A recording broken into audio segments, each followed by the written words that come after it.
아침 하나님께서 우리에게 주신 말씀은 신약성경 마태복음 14장 13절로 21절까지의 말씀입니다. 마태복음 14장 13절로 21절의 말씀, 신약성경 24페이지에 있는 말씀을 우리 한 목소리로 같이 읽겠습니다.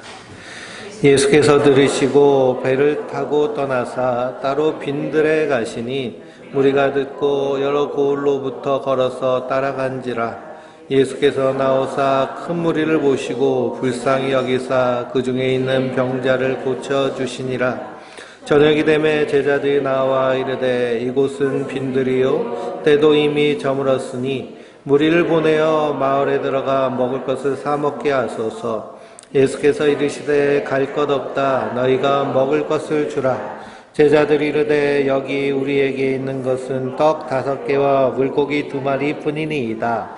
이르시되 그것을 내게로 가져오라 하시고 무리를 명하여 잔디 위에 앉히시고 떡 5개와 물고기 2마리를 가지사 하늘을 우러러 축사하시고 떡을 떼어 제자들에게 주시매 제자들의 무리에게 주시니 다 배불리 먹고 남은 조각을 12바구니에 차게 거두었으며 먹은 사람은 여자와 어린이 외에 5,000명이나 되었더라. 아멘.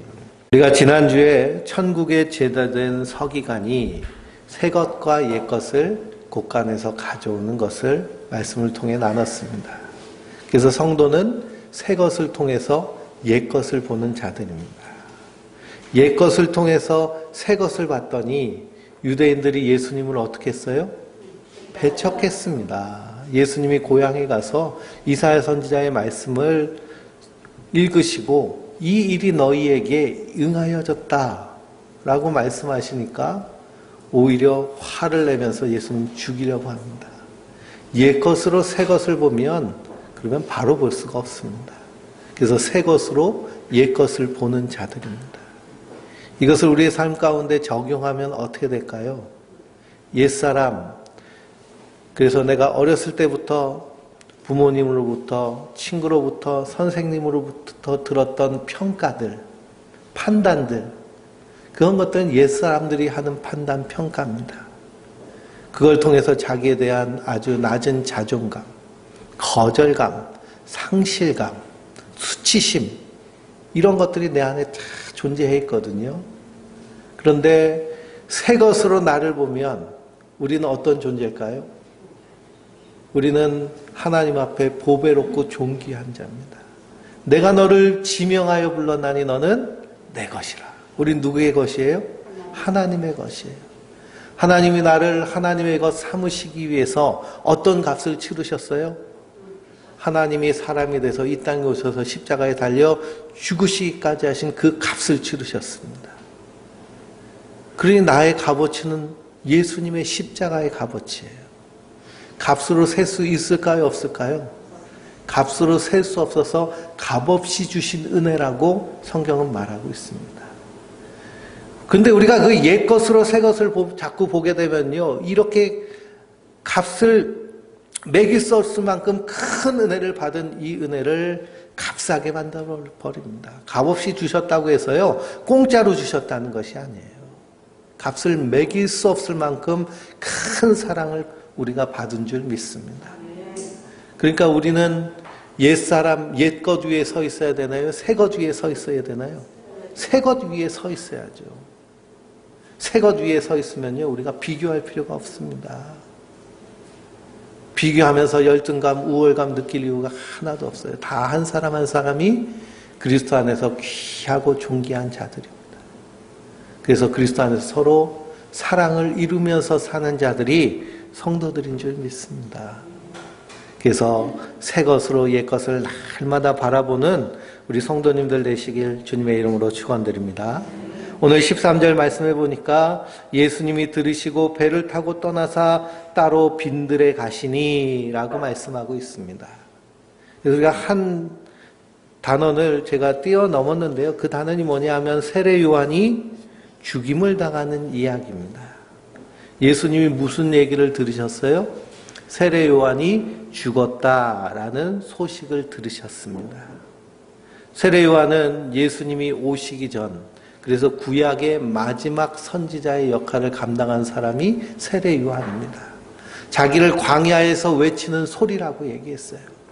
그래서 낙타 털옷을 입고 메뚜기와 석청을 먹으며 요단강에서 백성들에게 회개하라 소리쳤습니다. 그때 백성들이 와서 세례를 받죠. 누구도 오셔서 세례를 받으셨어요? 예수님도 세례 요한의 세례를 받으십니다. 예수님이 세례 요한에게 세례를 요청하실 때 세례 요한이 예수님께 무릎 꿇고 나는 당신의 신들매도 풀기 감당하지 못한 자인데 왜 나에게 세례를 주십니까? 당신이 내게 세례를 주셔야죠. 예수님이 세례 요한의 세례를 받으셨다는 것은 어느 자리에 내려오셨다는 의미냐면 죄인의 자리까지 낮아지시고 내려오셨다는 겁니다. 그래서 예수님이 세례 받으실 때 하늘에서 성령이 비둘기같이 임하시면서 이는 내 사랑하는 자요 아들이요 그의 말을 들으라 라는 그 음성을 듣게 됩니다. 그래서 성령이 임하시면 예수님의 공생애가 본격적으로 시작됩니다. 그래서 세례 요한은요, 예수님이 오셨기 때문에 말세가 시작되어서 이제 담대하게 회개를 선포합니다. 누구에게까지 회개하라고 얘기했느냐 하면 헤롯 왕에게까지 회개하라고 얘기합니다. 헤롯이 어떤 일을 했느냐 하면 자기 동생의 아내를 뺏어서 자기 부인으로 삼았어요. 그랬더니 그 여자도 참 얼마나 권력욕이 많은지요. 졸지에 뭐가 됐어요? 왕비가 됐잖아요. 그러니까 그게 좋아가지고 그래서 자기를 비난하는 사람들 다 숙청합니다. 근데 감히 왕 앞에 누가 비난하겠어요? 세례 요한이 그런데 회개하라고 소리칩니다. 그건 잘못된 짓이죠. 결국 그것 때문에 감옥에 갇히게 되고 그리고 비참하게 참수되어서 죽음을 맞게 됩니다. 예수님이 그 이야기를 들으셨어요. 세례 요한이 죽으셨다는 이야기를 들으시고 그리고서는 배를 타고 떠나셔서 빈들로 가셨습니다. 빈들이라고 하면 우리가 마음에 와닿지 않는데 다른 말로 말하면 빈들은 뭘까요? 광야입니다. 광야로 가셨어요. 예수님은 세례 요한을 위해서 아무 일도 하지 않으셨습니다. 감옥에 갇혔을 때 탄원서 넣어가지고 빼달라고 하는 그런 운동도 안 하셨고요. 세례 요한이 죽었을 때 장례식에 참여하지도 않으시고 배 타고 빈들로 가셨습니다. 왜 예수님이 광야로 가셨을까 생각해 보면 예수님의 그런 모든 사역이요, 유대인들에게 사실은 완전히 거절당하셨습니다. 주인이 자기 백성들에게 오셨는데요. 백성들이 어떻게 한 거예요? 그 주인을 거절한 거예요.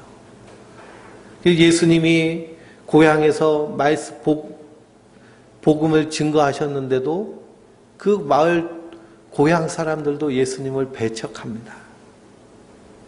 그리고 당시에 종교 지도자라고 하는 바리새인, 서기관, 제사장들의 무리도 예수님을 배척합니다. 그리고 그 당시에 정치적인 권력을 가지고 있던 사두개인들도 예수님을 배척합니다. 예수님을 좋아하는 사람은 누구만 있을까요? 병들고 가난하고 의지할 것 없는 사람만 예수님 좋아했지요. 일명 기득권을 가지고 있다고 하는 사람들은 예수님을 좋아하지 않았습니다.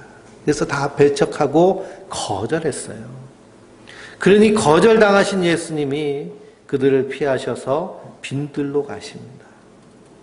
마태복음 23장을 읽어보면 예루살렘아 예루살렘아 선지자들을 죽이고 내게 파송된 자들을 돌로 치는 자여 암탉이 그 새끼를 날개 아래에 모음같이 내가 내 자녀를 모으려 한 일이 몇 번이더냐 그러나 너희가 원치 아니하였도다 라고 이렇게 말씀하십니다. 암탉이요 병아리를 마당에서 이렇게 돌보다가 이렇게 매나 이런 위험한 새들이 휙 날아다니면 날개를 착 피면요 병아리들이 그 안으로 착 모여듭니다. 그런 것처럼 하나님이 선지자를 보내셔서 말세에는 그 아들을 보내셔서 그들을 품 아래 두시라고 했는데 그들이 그것을 거절한 거예요. 마태복음 23장을 읽어보면 예수님께서 화 있을진저 말이 부드러워서 그렇죠. 지옥에 갈 거다라고 저주하신 내용의 말씀이 있습니다. 유대인의 지도자들, 서기관들, 바리새인들 이런 자들 향해서 화 있을진저 예수님이 저주하신 거예요. 예수님 그렇게 말씀하시면 그들은 어디로 가는 거예요? 예, 지옥으로 직행하는 겁니다. 그분이 심판하시는 분이시잖아요. 화 있을진저 백성들을 눈을 감게 하고 귀를 막게 해서 잘못된 길로 가게 하는 이 잘못된 종교 지도자들을 향해서 예수님께서 저주하고 계신 겁니다. 그런데 오늘 14절에서 15절 말씀을 읽어보니까 거절당하신 예수님, 그런데 그 예수님을 따라서 광야로 나온 사람들이 있습니다. 예수님은 그들을 불쌍히 여기십니다. 성경을 읽어보면요, 하나님의 긍휼을 경험한 사람들이 있습니다. 하나님의 은혜를 체험한 자들. 그 은혜를 다 어디서 경험했을까요? 광야에서 경험합니다. 광야에서 하나님을 만납니다. 그래서 하나님의 백성들은 한결같이 광야의 선자들이에요. 아브라함에게 하나님, 아브라함을 만나셔서 너는 본토 친척 아비집을 떠나서 내가 내게 명령한 땅으로 가라 라고 하셨습니다. 그래서 그가 살고 있는 땅은 갈대아, 우루, 저 메소포타미아 지역인데 그것을 떠나서 주님께서 약속하신 가나안 땅으로 가는 그 길이 무슨 길일까요? 그 길이 광야길입니다.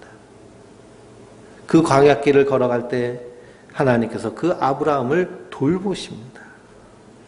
야곱은 광야에서 돌베개 베고 잔 사람이죠.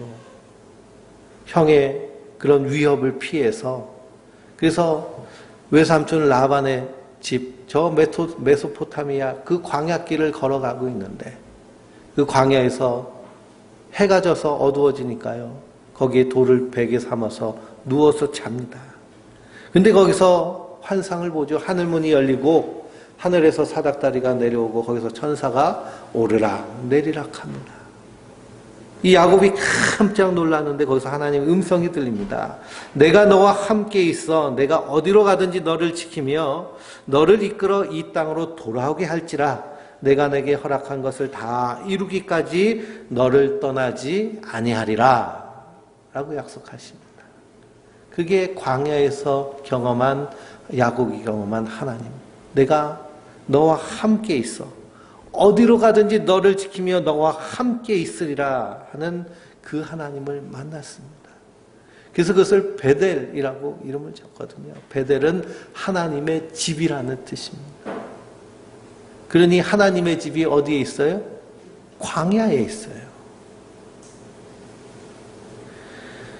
다윗은 사울왕의 그런 위협을 피해서 그래서 광야로 도망 다녔습니다.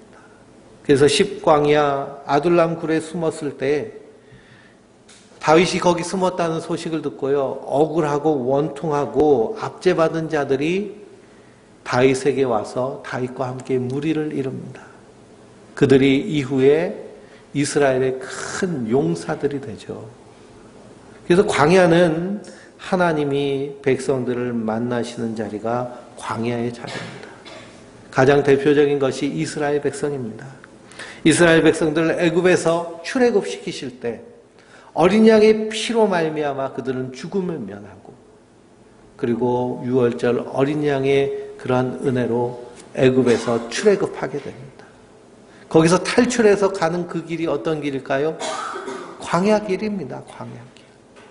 광야길을 걸어갈 때 그 광야길에서 하나님이 불기둥과 구름기둥으로 그들을 인도해 주십니다. 만나 하늘에서 만나를 내리셔서 그들을 먹이시고요. 반석을 쳐서 생수를 마시게 하십니다. 그것이 광야를 걷는 성도들을 인도하시는 하나님의 인도하심의 방법이에요. 그래서 이 사실을 스데반 집사님은 사도행전 7장 49절에 뭐라고 얘기하냐? 광야교회라고 얘기합니다. 광야교회. 그러니 하나님의 집 교회는 어디에서 세워질까요? 광야에서 세워지는 거예요. 그럼 우리도 저기 광야를 찾아가야겠네요. 그 대한민국의 광야가 어디 있을까요? 대한민국에는 기본적으로 광야가 없습니다. 왜 저기 만주로 가든지 해야겠죠. 독립운동 하시는 분들이 다 만주로 가셨잖아요. 그래서 광야의 의미는 세상을 의지하지 않고 세상을 바라보지 않고 하나님만 바라보는 사람들이 이 세상 가운데 서 있는 모습이 광야에 서 있는 모습입니다. 세상 사람들은요, 다 자기의 그러한 원하는 뜻에 따라서 세상이 이끄는 대로, 마귀가 끄는 대로, 정욕이 끄는 대로 살아갑니다. 옛것으로 사는 거예요. 세상 풍조 따라서. 세상이 이렇게 사니까 우리도 다 우르르 이렇게 살고. 근데 그 배후에는 누가 있어요? 마귀가 있는 거예요, 마귀가. 마귀가 끄는 대로 가는 겁니다. 어떤 사람은 정욕에 따라 사는 사람이 있습니다. 근데 그 뒤에도 누가 역사하는 거예요? 정욕, 마귀가 역사해서 그 최후에는 강도 만난 자와 같이 다 털려서 빈털 털린 모습. 그것이 세상 풍조 따라 사는 삶의 모습입니다. 성도는 세상 따라 사는 자들이 아니고요. 이 땅 가운데서 하나님 나라의 뜻을 따라서 하나님이 주인이 되셔서 사는 자들입니다. 그러니 이 사는 세상 자체가 광야에서 사는 삶과 같은 줄 믿습니다. 세상 사람들은 돈, 명예, 권력을 추구하며 살지만 성도는 그런 것을 추구하며 사는 것이 아니라 하나님의 은혜에 감사해서 이 땅에서 하나님 나라를 세워나가며 사는 자들입니다. 그러다 보니 거기에 우리가 목매이지 않습니다. 몇 평 아파트에 사는 것, 어떤 차를 타고 다니는 것, 은행에 자기 잔고가 얼마나 있는 것, 이것이 성도들에게는 중요한 것이 아니에요. 왜 그럴까요? 썩어지고 불타 없어질 것. 근데 세상 사람들은 몇 평 아파트, 좋은 차 타려고. 그래서 우리 교회가 있는 동네도 원룸촌인데요.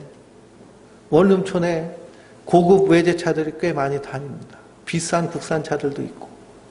보면은 젊은 친구들이 원룸에 살면서 그런 차를 타더라고요. 서울에 가면 더 합니다. 서울에 가면은 그 원룸촌에요. 벤츠, BMW, 아우디. 야, 어떻게 얼마를 벌길래 저런 차를 탈 수 있을까라고 생각할 정도로 그런 차들이 많은데 보면은 다 그것 하나만 붙잡고 그게 자기 자존심이 돼버린 거예요. 헛된 것을 붙잡고 삽니다. 그런데 성도는 이런 헛된 것을 붙잡고 사는 세상 가운데서 하나님의 말씀, 그 가치를 따라 사는 자들인 줄 믿습니다. 그래서 이 세상이요, 광야 그 자체입니다. 그래서 성도는 광야 길을 걷는 자들입니다. 세상의 가치를 따라 사는 것이 아니라 하나님의 뜻, 말씀에 따라서 사는 자들. 세상에 소망을 두지 않고 하늘에 소망을 두고 사는 자들. 그런데 광야에 나온 이 백성들을 누가 돌보세요? 하나님이 돌보십니다. 본토 친척 아비집을 떠나지 않고서는 하나님을 만날 수가 없는 겁니다. 그래서 우리 신앙생활에서의 가장 첫 시작은 떠남에서부터 시작돼요. 세상 가치로부터 떠나는 거예요. 옛것으로부터 떠나는 거예요. 옛사람의 그런 말하는 것들에서 떠나는 겁니다. 근데 우리는 자꾸 떠나지 못하고요. 자꾸만 부여잡습니다. 우리 여전히 이 세상에 발딛고 있고요. 육체의 연약함이 있기 때문에. 하나님 너는 보배롭고 존귀한 자라고 말씀하시는데 어렸을 때부터 들었던 자기의 자랑상 그것 때문에 나까짓게 뭘 할 수 있어. 나는 바보야, 멍청이야. 부모에게 들었던 어렸을 때 그런 비난들이요. 그런 것들이 다 우리 그 무의식 속에 잠재되어 있어가지고 그것이 자기를 결정하는 것처럼 생각합니다. 근데 성도는 그런 것들을 어떻게 하는 자들이에요? 버리는 자들이에요. 할 수 있거든이 무엇이냐? 믿는 자들에게는 능치 못함이 없느니라. 예수님 이 말씀하신 건요, 넌 성공할 수 있어, 부자 될 수 있어, 이 말씀이 아니라 너는 내가 내 피로 산 하나님의 자녀야 라는 뜻이에요. 하나님이 우리 아버지신데 염려하고 근심하고 걱정하고, 그건 누구를 무시하는 행동일까요?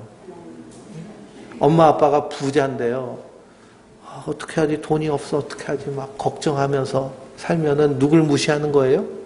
부모를 무시하는 거잖아요. 부모를. 마찬가지로 다 하나님을 무시하는, 하나님 없이 사는 인생의 모습입니다.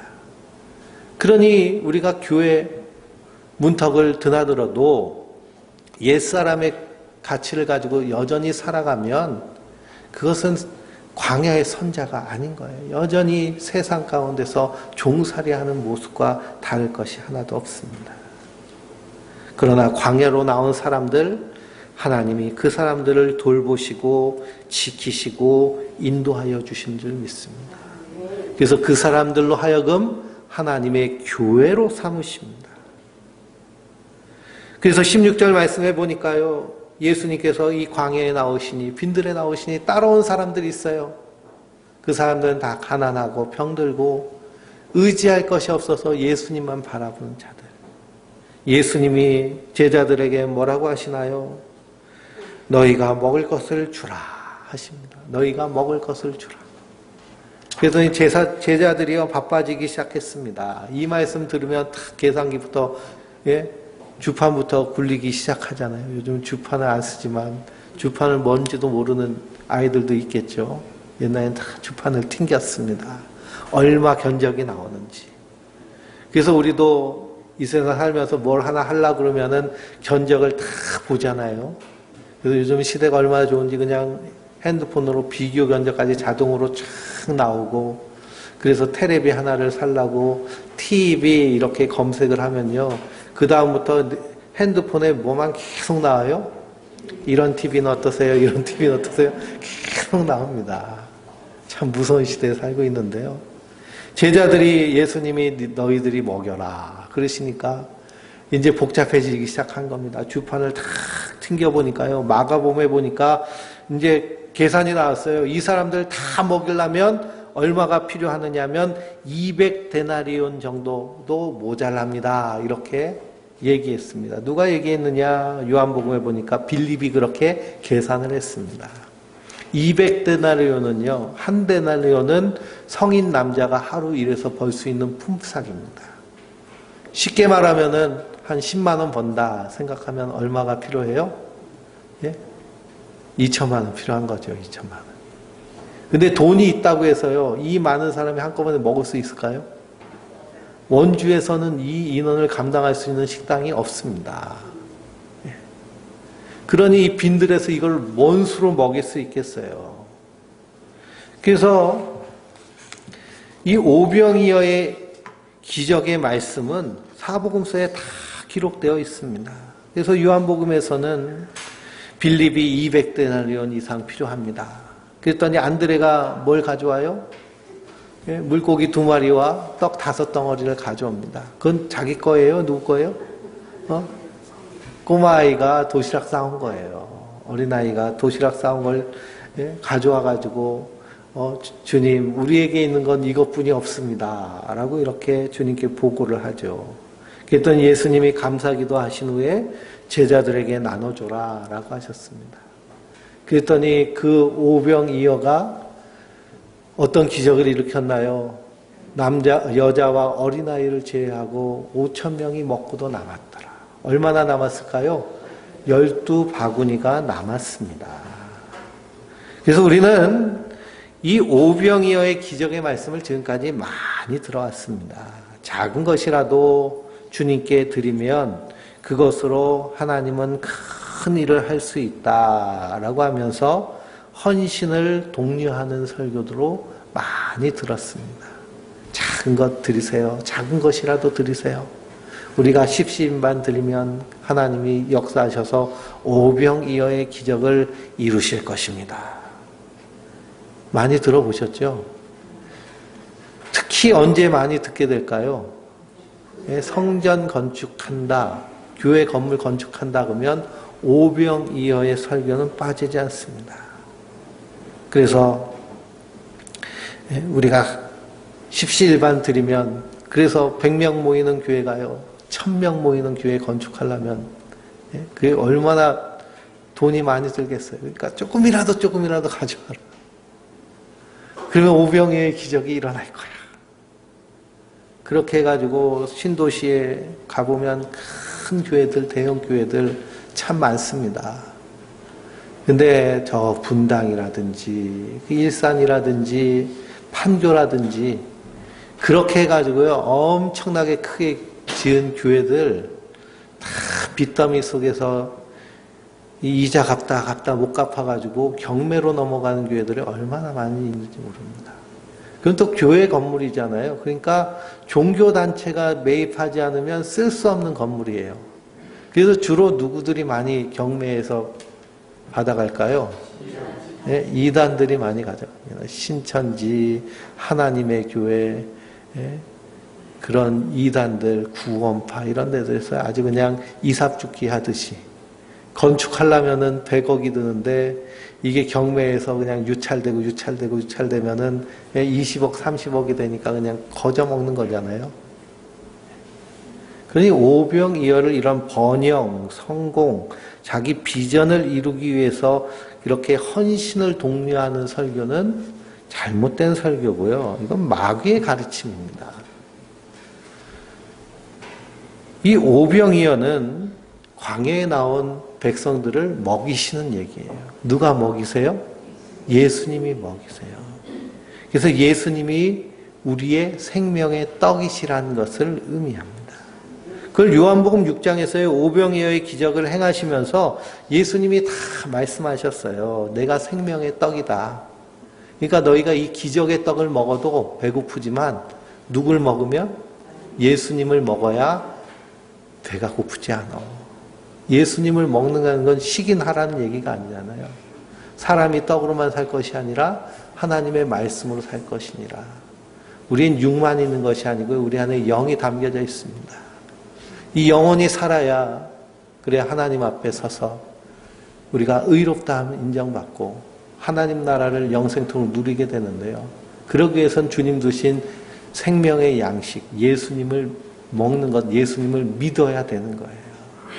그래서 예수님의 생명의 떡으로 오셔서, 그래서 오늘 마태복음 14장에 이 광야에 모인 5,000명의 사람들 먹고 남은 것이 12바구니입니다. 또 7병2어의 기적이 또 나와요. 7병2어의 기적에서는 얼마가 남았어요? 7광주리가 남았습니다. 12바구니는요, 예수님은 이스라엘 12지파의 생명의 떡으로 오셨다는 걸 의미하고요. 12광주리는 예수님이 온 세상 만민의 생명의 양식으로 오셨다는 거예요. 그 예수님을 먹고 마셔야 우리가 살 수 있어요. 근데 그 생명의 양식을 먹기 위해서는 어디로 나가야 될까요? 광야로 나가야 돼요. 광야 같은 세상 가운데서 세상을 의지하는 것이 아니라 하나님 의지하고 하나님의 말씀을 믿고 그 말씀대로 이루어질 것을 믿고 이 땅 가운데서 사는 자들이 광야에 선 성도들인 줄 믿습니다. 그래서 예수님께서 자기의 백성들에게 양식을 주셔서 먹게 하십니다. 그래서 하나님은요, 하나님의 백성들을 날마다 빈들에 세우십니다. 그래서 세상을 소망하지 않고 주님만 의지하고 바라보게 하시는 것이 하나님의 일하심입니다. 우리가 광복 76주년을 맞았는데요. 우리가 이 광복절, 광복을 맞게 된 것은 사실 우리가 독립운동한 것 때문에 일본에서 공식적으로 독립한 것이 아니라 미군이 원자 폭탄을 빵빵 두 방 멋있게 터뜨려줘서 광복을 해방이 됐죠. 해방이 됐습니다. 그럼에도 불구하고 나라의 독립을 위해서 싸운 사람들이 있습니다. 그 시작이요, 3.1운동으로부터 시작됩니다. 3.1운동은 기독교인들이, 기독 청년들이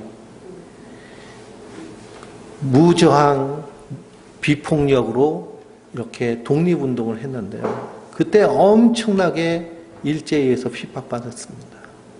그리고선 이런 식으로는 독립운동이 불가능하다 해가지고 많은 기독교인들이 만주로 옮기고 광야로 가서 거기서 공동체를 세우고 거기서 나라의 독립을 위해서 싸우기 시작한 것이 독립운동의 시작입니다. 그래서 상해에 임시정부를 세우고 상해에서만 되지 않아서 저 미국에 이민을 간 초기 이민자들이 다 기독교인들이거든요. 하와이에서 수수밭에서 일하는 사람들, 저 캘리포니아 오렌지밭에서 일하는 사람들. 그분들이 나라의 독립을 위해서요. 외국에서 그렇게 일했습니다. 그래서 초대 대통령인 이승만 대통령은 저 우리나라의 이 독립군이 그 2차 대전 참전의 지위를 얻기 위해서 엄청나게 노력한 분이세요. 밤낮 할 것 없이 그 미국 정부의 고위직들을 만나가지고 그들에게 요청한 것이 이 독립군을 참전군으로 인정해 달라라는 겁니다. 그럼 우리가 공식적으로 싸운 것이 되거든요. 근데 안타깝게 그게 되지 않았죠. 그래서 이 일본이 패망했는데요.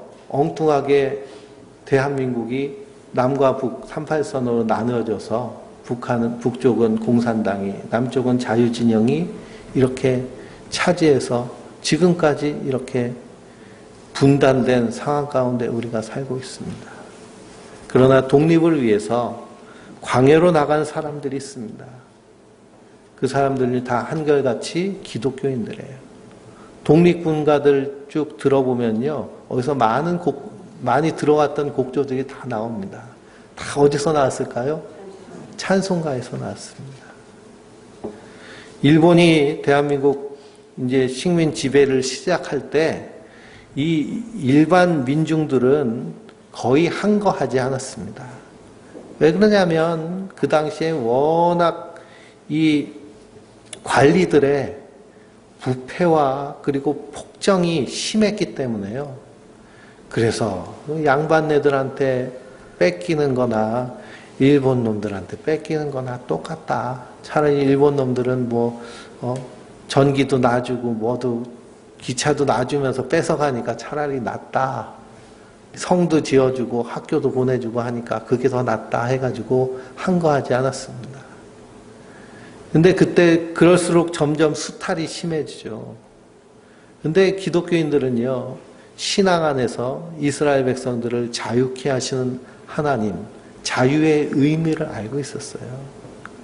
그래서 초기에 독립운동을 한 분들도 다 선교사님들, 미국의 선교사들, 독립운동 돕다가 다 추방당하고, 그리고 한국의 기독교인들, 기독 청년들이요, 독립을 위해서 목숨을 아끼지 않고, 그래서 이준 열사가 헤이그에 가가지고, 그래서 사람들이 아무도 들어주지 않으니까요, 자기 배를 할복해서 창자를 꺼내면서, 대한민국의 그런 억울한 실정에 대해서 그렇게 자기 목숨을 걸고 그렇게 알리고 하는 일들, 그분들이 다 상동교회 에멧 청년의 그런 청년들입니다. 그래서 대한민국 독립의 역사는요, 한국 교회의 역사예요. 그리고 우리가 그 암살이라는 그 여자 독립군 이야기, 안효균이라는 사람의 이야기가 나오는데요. 그것이 실화를 바탕으로 해가지고 각색된 영화입니다. 그래서 이 만주에서 공동체는요, 다 교회 중심의 공동체. 교회 중심으로 모이면서 나라의 독립을 위해서 싸우는, 광야에서 싸우는 사람들. 이것이 기독교의 역사입니다. 그래서 이 대한민국 동네마다 교회가 세워지고, 교회가 있는 이유는 이 교회가 이 민족의 자유를 위해서 그만큼 희생하고 헌신한 광야에 서 있었기 때문에 그렇습니다. 근데 자꾸 잘못된 가르침은 광야에 서 있지 말라 그러는 거예요. 성공, 번영, 이것이 축복이니까 여기에 서 있으라고 얘기합니다. 그래서 교회가요, 너무나도 쉽게 타락하고 변질돼 버렸습니다. 근데 성도는 이 땅에서의 성공, 번영을 바라며 사는 자들이 아니라 광야 위에 서 있는 자들인 줄 믿습니다. 우리가 교회잖아요. 우리가 광야 위에 서 있어야 돼요.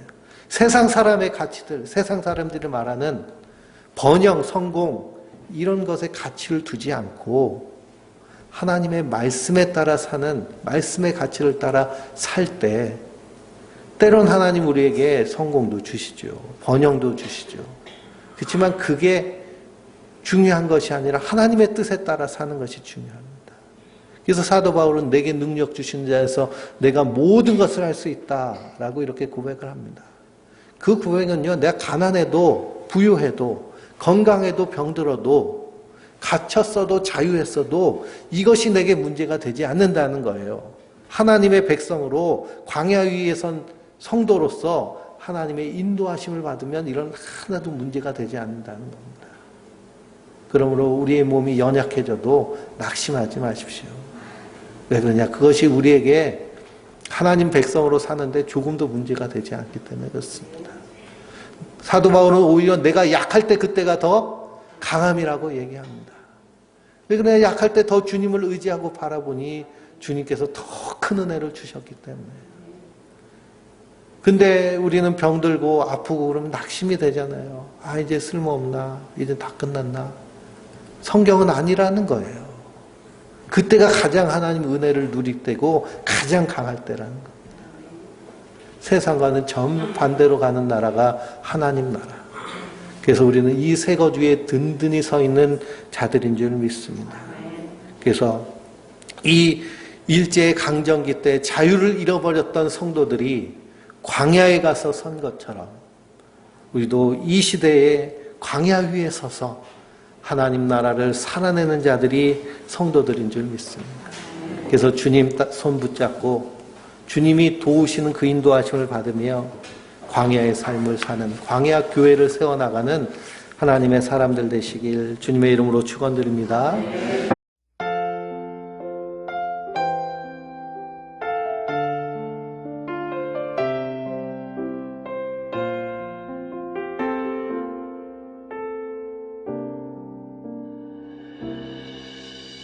주 나의 모습 보네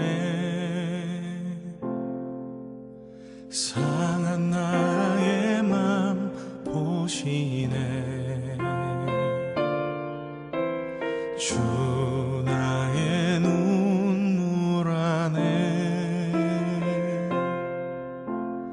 홀로 울던 맘 아시네 주 나의 모습 보네 상한 나의 맘 보시네 주 나의 눈물 안에 홀로 울던 맘 아시네 세상 소망 다 사라져가도 주의 사랑은 끝이 없으니